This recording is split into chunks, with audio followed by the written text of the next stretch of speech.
Olá, eu me chamo Marina Batista, sou missionária da IBM Luz e estou falando aqui de Moçambique. Eu gostaria de fazer um convite, continuar estudando comigo o livro de Josué. Hoje eu vou ler o versículo 19 do capítulo 4, a partir do versículo 19, que diz assim: No 10º dia do primeiro mês, o povo subiu ao Jordão e acampou em Gilgal, na fronteira leste de Jericó. E em Gilgal, Josué ergueu as 12 pedras tiradas do Jordão. Disse ele aos israelitas: No futuro, quando os filhos perguntarem aos seus pais: O que significam essas pedras? Expliquem a eles: Aqui Israel atravessou o Jordão em terra seca, pois o Senhor, o seu Deus, secou o Jordão perante vocês, até que tivessem atravessado. O Senhor, o seu Deus, fez com o Jordão, como fizera com o Mar Vermelho, quando secou diante de nós, até que tivéssemos atravessados. Ele assim fez para que todos os povos da terra saibam que a mão do Senhor é poderosa, e para que vocês sempre temam o Senhor, o seu Deus.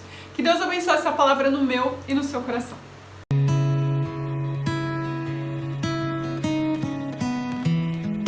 Então aqui nós temos uma cena. Eles acabaram de atravessar o Jordão, estavam acampados em Gilgal, e Josué, durante a travessia, ele pede para que 12 líderes, um de cada tribo, pegam uma pedra no meio da travessia. Então, no meio do Jordão, eles foram separando as pedras, e aí uma pedra, e eles foram até esse acampamento.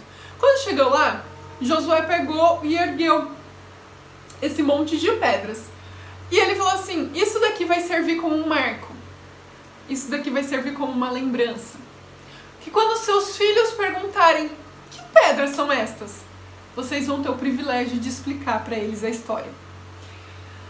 O que isso me faz entender é que o Evangelho, ele não deve parar em mim. O Evangelho, ele tem uma continuação.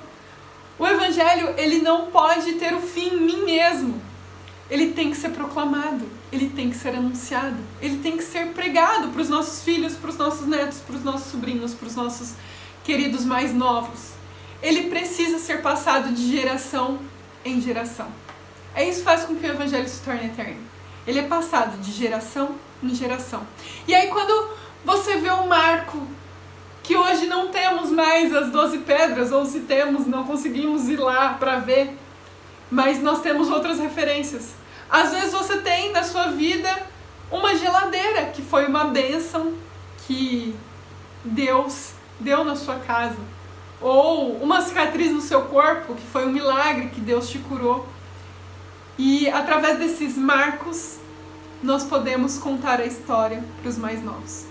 Nós podemos edificar a história para os mais novos. Edificar na vida deles a palavra de Deus. E falar assim: tá vendo isso daqui?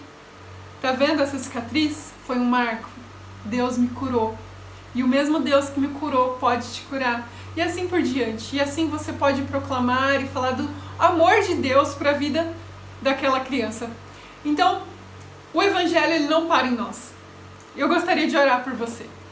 Deus, que essa palavra surta efeito.